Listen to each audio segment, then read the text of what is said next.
E não é sobre meteorologia, também poderia ser, é mesmo sobre a justiça, a Operação Influencer, e é sobre o discurso político que de claríssimo terá pouco, isto a propósito da descida do IRS. Antes dessa dupla jogada da semana, hoje sem a Susana Peralta, mas com o Jorge Fernandes, o João Marcos de Almeida e o Luís Aguiar Conraria, temos não uma, mas duas aparições em Manhãs de Nevoeiro. E de quem, Luís? Pedro Passos Coelho, que tem por isso direito a duas cartas. Vamos começar pela de espadas, ainda a propósito da apresentação do livro Identidade e Família, e porque não estiveste connosco na semana passada? Sim, não estive convosco na semana passada e depois de vos ouvir, apeteceu-me intervir e, portanto, deixei para esta. Portanto, deixa-me dar aqui umas espadas ou paus, uma carta escura para a apresentação de que Passos Coelho fez do livro na semana passada e queria dizer isto. Parece-me que durante a apresentação do livro, Passos Coelho tentou sempre ter o cuidado de não dizer que as opiniões que estavam expressas no livro eram as opiniões dele, pelo menos a maioria delas. Mas eu devo dizer, e aliás aqui mesmo fora de baralho, o João foi um bocado nessa linha, a dizer que Passos Coelho não pensava em muitas, que não acreditava ou não defendia muitas daquelas coisas. Mas eu devo dizer que acho que nós sobre Passos Coelho temos um track record, temos uma história dele. E eu diria que, com base nessa história, é normal que ele tenha sido convidado para participar naquele livro e é normal que ele concorde com muitas das coisas que estão naquele livro e, portanto, ele, se queria ter demarcado aquele livro, tê-lo-ia decidiu fazer durante a apresentação. E, portanto, vou dar só alguns exemplos. Por exemplo, o livro, basicamente, fala em coisas como, sei lá, eutanásia. Portanto, o Passos Coelho foi uma pessoa que há uns meses, ou um ano ou assim, até discutimos isto aqui no nosso programa, escreveu um artigo no Observador a defender que o PSD se devia comprometer com reverter a lei da eutanásia, mal fosse poder. Sim. Claro que ele tem o direito a defender isso, não está em causa o direito dele. O que está em causa é só a questão da demarcação daquele livro, em relação àquele livro. E, portanto, eu acho que nisso ele estará, tanto quanto sabemos, de acordo com grande parte das visões que são defendidas naquele livro. Por exemplo, na questão do aborto. Ele, ainda em campanha eleitoral, antes de ser Primeiro-Ministro, defendeu a possibilidade de um novo referendo ao aborto, à questão do aborto, dizendo que se tinha ido longe demais. E, aliás, um dos últimos atos do PSD, quando estava no governo, foi precisamente o de introduzir novos impedimentos ou novas regras que dificultavam o acesso das mulheres ao aborto. A interrupção voluntária da gravidez. Portanto, mais uma vez, ele se queria ter demarcado disso em relação ao livro, tê-lo-ia de o fazer explicitamente. E, por exemplo, quando falamos do casamento gay, durante a campanha eleitoral, antes de ele ser Primeiro-Ministro, ele defendeu não só o casamento gay, como defendeu que os casais gays deviam ter todo o direito à adoção. Aliás, disse que não percebia porque é que isso era sequer critério, e até considerava inconstitucional que estivesse vedado aos casais gays a adoção. Isso foi o que ele disse em campanha eleitoral. Mas depois, durante os 4 anos em que a PAF ou o PSD com o CDS estiveram no governo, não só o PSD votou sempre contra avanços nestas medidas, como inclusivamente no caso da coadoção gay, da coadoção por casais gays, chegaram a propor um referendo numa pura manobra dilatória para evitar que uma lei que tinha sido aprovada na Assembleia da República entrasse em vigor.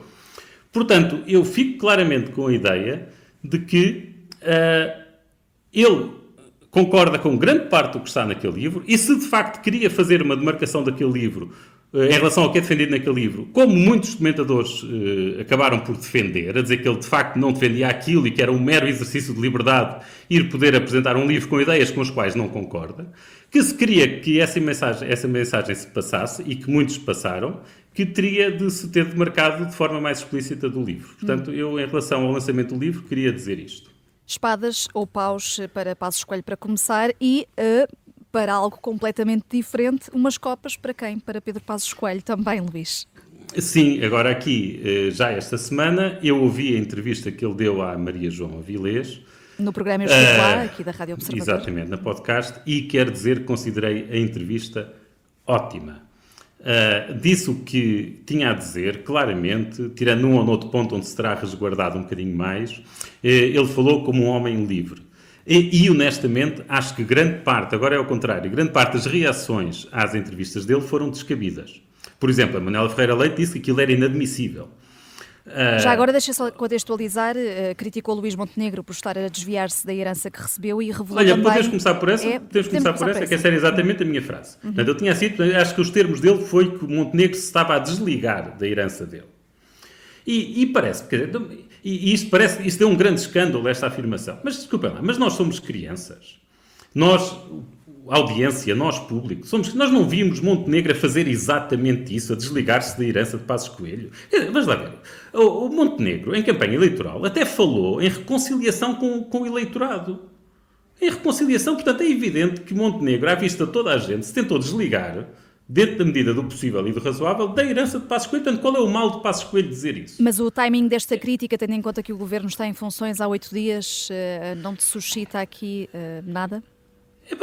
Não. Se não tivesse há 8 dias, estava em funções há 15 dias e se tiver daqui a 3 meses, o problema era o timing, porque se vai estar a discutir o Orçamento de Estado. Se fosse daqui a 5 meses ou 6 meses é porque o Governo tinha ido abaixo. Quer dizer, o homem nunca mais podia dizer nada. Isto é a entrevista de um homem livre. Por exemplo, aquilo que ele disse sobre o Paulo Portas, de que a Troika não tinha confiança em Paulo Portas, pode até parecer desagradável, mas acho, mais uma vez, ele disse o que tinha a dizer. E falou como homem livre e acho que fez bem. E até digo mais, acho que Paulo Portas até agradece.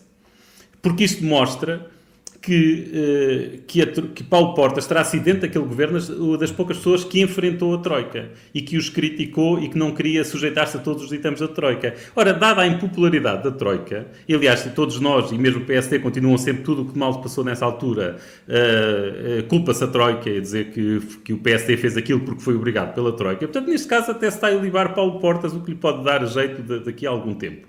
Eu acho que, honestamente, sobre aquela entrevista, é a entrevista de alguém que tem a noção e que teve a noção de que está a dar um testemunho que fica para a história destes anos. E temos de estar gratos a Pedro Passos Coelho por não ter estado com tretas e com jogos de palavras que obrigam a segundas e terceiras e quartas interpretações e depois cada um tem a sua interpretação. E, ao invés de fazer isso, deu uma entrevista tão desassombrada. Acho mesmo que foi ótima e portanto, dou-lhe os parabéns por isso. A próxima carta é um naipe que sai repetido, Copas, João Marcos de Almeida, também para Pedro Passos Coelho. Mas aqui a carta tem de ser outra. O Luís não clarificou se é um rei, se é um valete, mas qual é a tua? Um rei.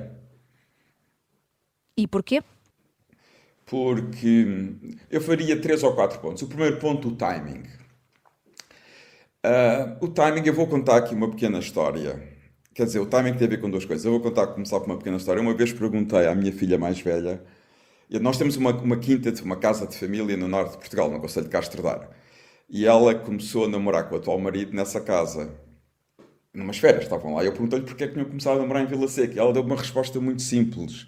Porque foi lá que ele me pediu em namoro. Passos Coelho, o timing foi este, porque foi quando a Maria João Avilés lhe fez a entrevista. Não tem nada que saber. Já estava combinada a entrevista há muito tempo. Ela fez-lhe as perguntas e ele respondeu. Agora, eu acho que mostra um enorme, este é o segundo ponto, um enorme defeito e vício da política portuguesa.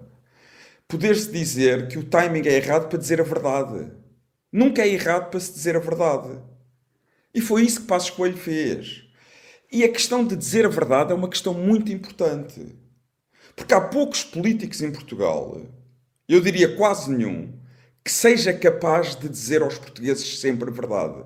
E podem acusar Passos Coelho de muita coisa. Até o acusaram de não ter boa comunicação política no final do seu mandato como Primeiro-Ministro e durante a campanha eleitoral, e que se ele tivesse, como se costuma dizer, tido melhor comunicação política, ou seja, se ele tivesse mentido um pouco aos portugueses, se calhar o governo, a coligação na altura teria tido maioria absoluta. Ora, Passos Coelho não o fez, porque Passos Coelho tem um princípio, que é um princípio que eu tenho uma grande admiração e que acho fundamental em política. Ele diz a verdade aos portugueses. Ele não tem medo de dizer a verdade. E diz a verdade por 2 razões. Porque ele tem orgulho no seu trabalho como Primeiro-Ministro. Se calhar muitos não o poderão dizer. Ele não tem medo da verdade. E mais, dizer a verdade aos portugueses é mostrar respeito pelos portugueses. Esta ideia que as pessoas conseguem votos mentindo aos portugueses, distorcendo a verdade, fazendo uma comunicação hábil para não contar tudo, para só contar o que é positivo, o que é de agrado, é uma maneira de tratar os portugueses como adolescentes e não como adultos. E Passos Coelho trata os portugueses como adultos. E daí esta tua Exatamente. carta de copas. Mas há mais um ponto, Vanessa, muito rápido, em relação à história do legado dele e do PSD. Quer dizer, é óbvio que o PSD tem lidado mal, pior com o Rui Rio do que com o Montenegro, seja dito, mas mesmo com o Montenegro tem lidado mal com a herança do governo de Passos Coelho.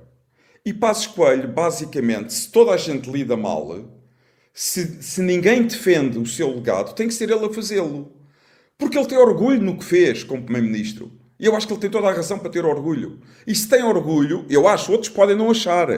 Eu não estou a dizer que toda a gente tem que ter orgulho, mas ele tem.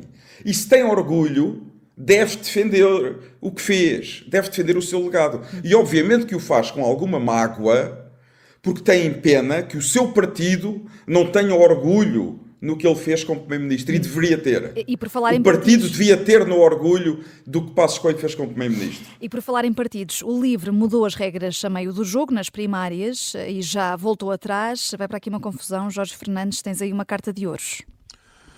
Sim, Vanessa, mas antes deixa-me só, durante 20 segundos, só dizer aqui uma coisa relativamente a esta questão do orgulho do partido e enfim, das consequências que o PSD sofre por causa do legado de Passos Coelho. Bem, independentemente daquilo que nós possamos pensar no plano moral ou o que seja sobre o legado de Passos Coelho, a verdade é que o legado de Passos Coelho estava, em grande medida, a arrastar o PSD para o fundo, e ainda está em alguma parte, não é por acaso. Vamos ver, Montenegro, ao pedir, naquela tentativa de reconciliação com os pensionistas, fê-lo, enfim, de forma sincera, presumo, mas também com uma componente estratégica. O que eu quero dizer com isto é, o PSD não pode abraçar, digamos, de braços abertos o legado de Passos Coelho, porque esse legado, em grande parte, contém em si mesmo as raízes da sua própria destruição. Mas pronto, Jorge, agora vamos falar do livro. Desculpa, deixa-me só interromper. Não, eu aqui tenho que interromper uma coisa. Lamento dizê-lo. Em 2015, o PSD com o CDS teve quase 40%. Nestas eleições, o PSD com o CDS teve menos de 30%. Como é que ficamos? É por se afastar do legado de Passos Coelho que tem melhores resultados eleitorais? Estava a ir ao fundo. Eu vejo a mesma aliança com menos de 10% do que em 2015. Lamento. O PSD nunca recuperou em número de votos absolutos desde 2011. Mas não podemos entrar em detalhes. Mas agora vamos falar do LIVRE. Agora vamos falar do LIVRE, exatamente. O LIVRE é um partido peculiar porque há um conjunto de pessoas, já há quase uma certa vontade de rir, dentro do partido, porque se recusam a aceitar a lei de ferro da oligarquia. Há um clássico na ciência política escrito pelo Michels, que diz que qualquer organização partidária, por mais democrática que pretenda ser, desenvolverá sempre uma oligarquia que deriva da burocracia indispensável à gestão do próprio partido. O problema do LIVRE é que é uma criatura híbrida. Por um lado, há quem dentro do partido queira manter as quimeras da horizontalidade total, da democracia de bases e da inclusão dos cidadãos na sua tomada de decisões. Por outro lado, o partido está num ponto, quer dizer, eleitoral, a própria eleição para a Assembleia da República de um grupo parlamentar, em que precisa de forma absolutamente indispensável de se consolidar, institucionalizar e até de racionalizar o seu funcionamento. E esta tensão toda ficou visível com esta situação das primárias, isto é, quando as primárias se fazem de uma maneira em que toda a gente pode participar, há um perigo enorme da dita oligarquia perder o controle da situação e haver um outsider que, por meios mais ou menos éticos, consegue impor-se. Esta semana, pelo menos, o LIVRE teve a presença de espírito de estar à beira do precipício, em vez de dar um passo em frente, como um antigo presidente brasileiro uma vez disse, teve a presença de espírito para dar 2 passos atrás e recuar na decisão. É evidente que o partido tem que rever o seu sistema de primárias, até porque, ao contrário das quimeiras de algumas pessoas e de algumas fações dentro do partido, não há qualquer evidência na ciência política de que as primárias produzam candidatos com mais qualidade, com maior apelo popular. É evidente que existe gente dentro do partido que define ou que de alguma maneira defende que a lisura procedimental na qual o partido se pretende de alguma maneira diferenciar dos demais partidos, em si mesmo vale a pena, é um motivo suficiente para abrir as primárias. Mas na verdade isso não é, quer dizer, eu acho que como ficou visível esta semana, os riscos são bem maiores do que os potenciais benefícios. Teríamos aqui pano para mangas também. O livro foi acusado de não ser assim tão livre. Nós somos sempre livres aqui no Fora do Baralho, incluindo para ir e voltar, já a seguir a uma curta pausa. Até já.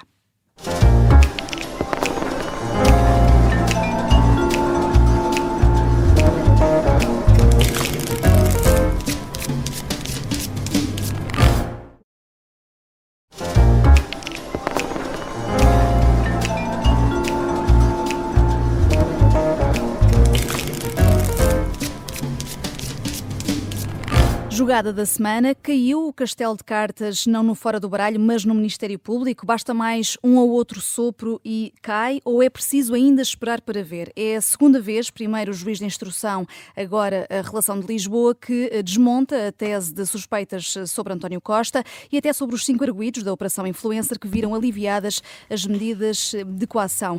Luísa Guerra Conraria, começando por ti, têm de ser dadas mais explicações por parte da Procuradoria-Geral da República e diretamente até por Lucília Gago, sim ou não?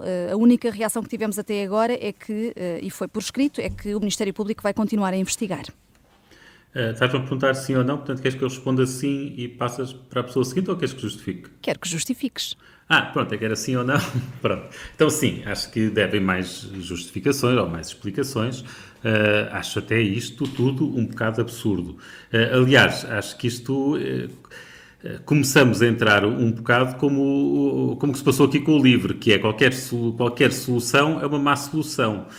Aqui, no caso, neste caso, também já estamos numa situação em que qualquer coisa, qualquer explicação que deem, seja boa ou má, é uma má justificação, porque mesmo que no futuro se venha a confirmar que estas pessoas praticaram crimes. A verdade é que neste momento já temos duas decisões de tribunal, não é brinquedo, não é uma coisa ligeira, duas decisões de 2 juízes a dizerem que não havia, que os indícios que não são muitos, que basicamente não há grandes indícios de crime. E, portanto, eu acho que a PGR, de facto, tem de ter noção que quando se manda investigar e quando se faz revistas e se entra pelos gabinetes do governo adentro, tem de ter suspeitas verdadeiramente pesadas. Isto não é assim, tem de investigar primeiro e ter alguns dados sólidos antes de tomarem ações e levarem a cabo ações públicas que, quer dizer, necessariamente iam desembocar numa demissão do governo, ou se não fosse demissão, vamos admitir que aquele último parágrafo nunca tinha sido escrito, vamos admitir que nunca tinham aparecido os 75 mil euros lá no gabinete do chefe de gabinete do primeiro-ministro, vamos admitir que essas coisas não tinham acontecido. A verdade é que, mesmo assim, o governo ficava numa situação muito, muito, muito complicada. Quer dizer, naturalmente que os ministros que eram arguidos se tinham de demitir. Obviamente que durante os meses seguintes, e ainda hoje, estaríamos aqui a discutir se António Costa se devia demitir ou não. E, portanto, quer dizer, estamos a falar objetivamente de uma grande interferência da justiça na política, de uma forma que só o pode fazer tendo provas, evidências, usando aqui a linguagem anglo-saxónica, tendo evidências bastante sólidas. Ora, nós estamos a chegar à conclusão que não existem. E, portanto, isto parece muito grave. E em relação a António Costa, ainda mais grave é porque neste momento tem aspirações políticas e tem o direito de as ter, e não é justo que esteja, de certa forma, afastado delas por suspeitas tão dúbias. E já vamos falar dessas aspirações políticas, mas e até porque recordaste que passaram 5 meses. Jorge, se não foi até agora, agora é que António Costa tem mesmo de ser ouvido com urgência pelo Ministério Público, como de resto tem impedido vários membros do Partido Socialista? Bem, eu quero começar por dizer que não embarco ao contrário tenho visto alguns comentadores, enfim, falar na televisão e nos jornais, eu não embarco na tese da cabala nem do golpe de Estado por parte da Procuradoria-Geral da República que queria deitar abaixo o governo do Partido Socialista. Portanto, isto é um ponto de princípio. Quero ainda relembrar que Lucília Gago foi uma escolha pessoal de António Costa, contra, inclusive, muitas vozes que se levantaram pela continuidade do mandato de Joana Marques Vidal. Enfim, o António Costa escolheu por Lucília Gago, porque Lucília Gago é, segundo julgo saber, uma amiga pessoal muito próxima da então Ministra da Justiça, Francisca Van Dunen. Pronto, posto estas duas coisas, estes dois pontos de princípio, a minha leitura de tudo isto e sobre, enfim, António Costa, se ele merece ou não ser ouvido rapidamente, com mais velocidade do que as outras pessoas, a minha leitura é que a única pessoa que António Costa tem a culpar é a si mesmo. Pelo seguinte, ao longo dos últimos anos, eu, enfim, fui dizendo, e muita gente foi dizendo e escrevendo em análises que não são de resto particularmente originais, que António Costa era acima de tudo um candidato do status quo e do sistema e que não queria fazer rigorosamente nenhuma reforma. E houve um momento em que António Costa tinha condições políticas perfeitas, incluindo um líder da oposição, Rio, que tinha uma vontade política para reformar a justiça. Enfim, todos sabemos que as ideias de Rio quanto à justiça são estrambólicas, para dizer o mínimo, mas de facto havia ali uma vontade política e poderia ter sido feita uma negociação para mudar coisas na justiça.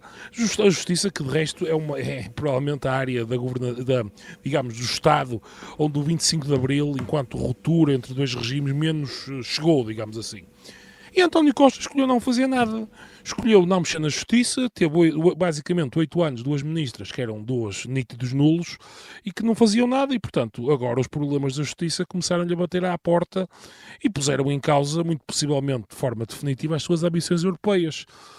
Dito isto, eu acho que António Costa tem direito, enquanto cidadão, a ter o seu nome limpo, aliás, de resto, sendo presumivelmente inocente, e eu disse logo na altura que ele se demitiu que achava e continuo a achar que António Costa não tem, não me parece que não é nada remotamente parecido com o caso Sócrates. Acho que António Costa não tem rigorosamente nenhum tipo não terá nenhuma implicação judicial.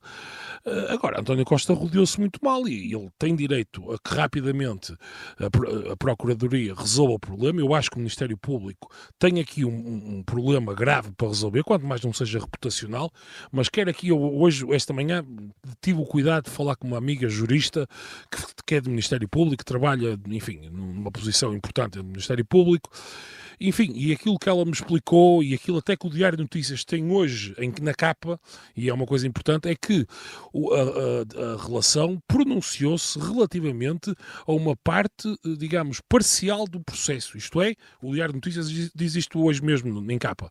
Portanto, a relação pronunciou-se relativamente aos factos que foram abordados no primeiro interrogatório que foi feito, quando, enfim, o Galamba e mais as outras pessoas são constituídas arguídas. Portanto, sim, António Costa está a ser investigado num processo à parte. Exatamente, António Costa está a ser investigado num processo à parte.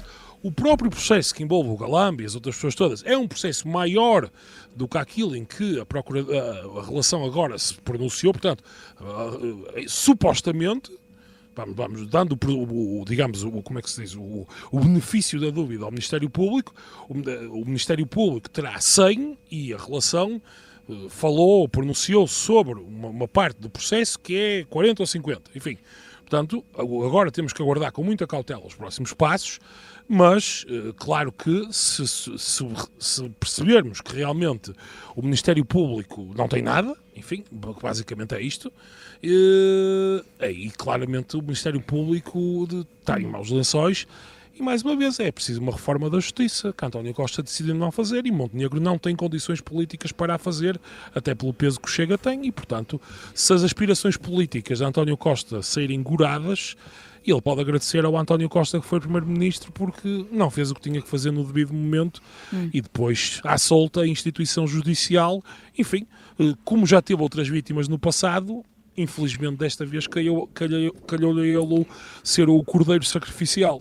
Estavas a dizer... Posso fazer 2 comentários, Sim, Vanessa? É muito rápido. 2 comentários. Primeiro, que o Jorge tem aqui uma inovação, digamos que judicial, que é o benefício da dúvida para a acusação. Portanto, geralmente o benefício da dúvida costuma proteger os réus. Neste caso, temos de aplicar o benefício da dúvida ao Ministério Público. Portanto, isto é interessante.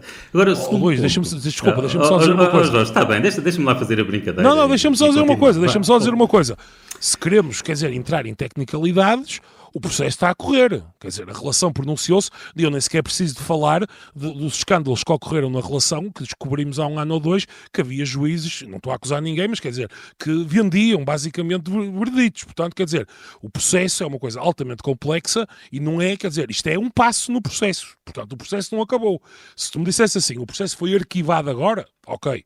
Ou o processo foi, enfim, mas o processo continua, ok? O processo não foi arquivado.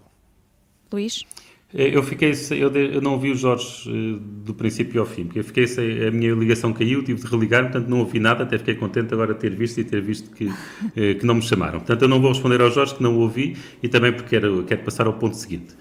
E o ponto seguinte é que esta tese de que António Costa é o culpado é a mesma coisa que dizer que o Ministro da Saúde, sei lá, o último Ministro da Saúde do PS, se for agora mal atendido num hospital e lhe cortarem a perna errada, a culpa é dele porque ele foi ter no Ministério e não resolveu os problemas de saúde.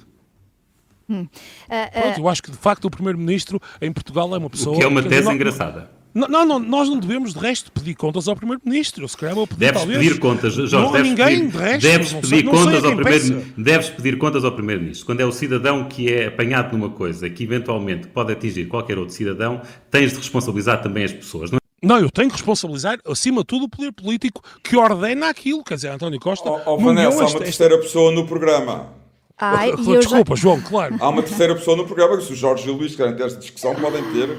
Vão ao jantar fora hoje, ou almoçar amanhã, não é? Mas há uma terceira pessoa no programa. Sim, queria ouvir-te, João, sobre este acórdão, e estava aqui o Jorge também já a olhar para essa questão das ambições políticas de António Costa, sem querer comentar, mas comentando. Marcelo Rebelo de Sousa disse primeiro que tinha a sensação de que António Costa está mais perto de se sentar na presidência do Conselho Europeu, e hoje insistiu que disse aquilo que os portugueses sentem, e rejeitou também qualquer ingerência no princípio da separação de poderes.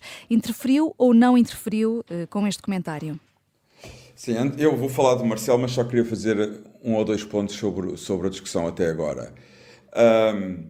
Há aqui claramente um problema entre o Ministério Público e a magistratura em Portugal.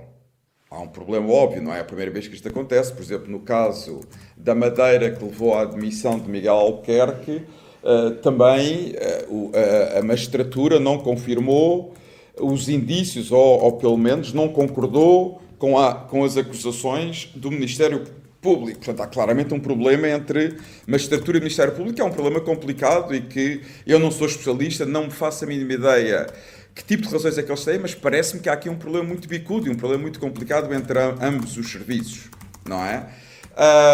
Em segundo lugar, quer dizer, o facto da magistratura, neste caso de António Costa e da investigação influencer, ter discordado do Ministério Público não significa que o Ministério Público teve motivações políticas para provocar a demissão de António Costa. Eu aqui concordo com o Jorge. Não podemos dar um salto de uma coisa para outra, como eu já vi algumas pessoas darem. Não, o facto da magistratura discordar do Ministério Público não significa que o Ministério Público teve uma intervenção política e que procurou a demissão de António Costa. Acho muito complicado darmos esse salto. E Marcelo Rebelo de Sousa pode dar este salto que deu também? Marcelo, eu também acho que não. Eu acho que, mais uma vez... Mas, Marcelo, é sempre este problema, Vanessa. Nós estamos aqui, já não me lembro, há 2 anos ou um pouco mais, não é? E nós temos dito sempre o mesmo. Quer dizer, Marcelo Rebelo de Sousa nunca... É impressionante, porque ele nisso não muda. Ele nunca perde uma oportunidade para ficar calado. É a única coisa em que ele não muda. Eu às vezes olho para Marcelo Rebelo de Sousa e eu acho que ele terá 10 anos como Presidente da República, será um grande tema de investigação, talvez, para futuros estudantes de ciência política. O Presidente Marcelo Rebelo de Sousa nunca consegue controlar o comentador Marcelo Rebelo de Sousa. Eu às vezes tenho a impressão que nós somos a única república da Europa que vivemos, ou do mundo, que vivemos 100% da república. Temos um comentador no Palácio da Presidência da República. Porque ele não é capaz, ele não resiste. É uma coisa impressionante. E portanto, quer dizer, uma república que vive 100% da república parece uma coisa paradoxal, mas às vezes é essa a impressão que eu tenho. Ele não resiste. Ele, um mês depois de ter tomado posse... Desculpa lá, só um comentário de piada. Ele, um mês depois de ter tomado posse, devia ter criado a TV Marcelo e pronto, eu tinha ali o canal para comunicar. Pá. Mas, Luís, só voltando a este ponto, Vanessa, quer dizer, como é que Marcelo pode dizer, quer dizer, numa questão tão delicada, tão sujeita a compromissos políticos entre vários países, entre várias forças políticas europeias, como é que Marcelo Rebelo de Sousa pode dizer António Costa está mais próximo de ser Presidente do Conselho Europeu com esta vontade? E isso leva-me à pergunta... Conselho Europeu. Isso, Vanessa, que eu acho que tem a vontade do povo. E isso tem a ver com a tua pergunta, Vanessa, que é a seguinte: será que Marcelo Rebelo de Sousa está com receio de um dia mais tarde ser acusado que, por ele ter forçado, ele não forçou nenhuma demissão de António Costa, mas por ter provocado a queda ter aceito a demissão e depois a queda do governo socialista contra a vontade de António Costa, de resto, que apresentou Mário Centeno como que segundo António Costa, Mário Centeno deveria ser primeiro-ministro. Será que António Costa Marcelo Rebelo de Sousa tem receio de ataques do PS e agora está a querer mostrar simpatia em público perante António Costa? Eu não entendo, mas como eu digo, é muito difícil. Quase tão difícil como entender a relação entre a magistratura e o Ministério Público é entender a cabeça de Marcelo Rebelo de Sousa.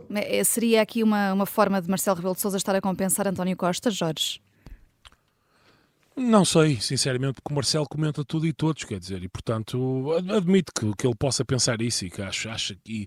Mas também admito aquela coisa mais patrioteira que o Marcelo tem, que é, acha quando há a possibilidade, enfim, de algum português do PS ou do PSD, enfim, de um partido português poder ocupar um cargo internacional nessas coisas, mas Marcelo é sempre bastante voluntarioso e às vezes até diz mais do que aquilo que diz, do que aquilo que deve.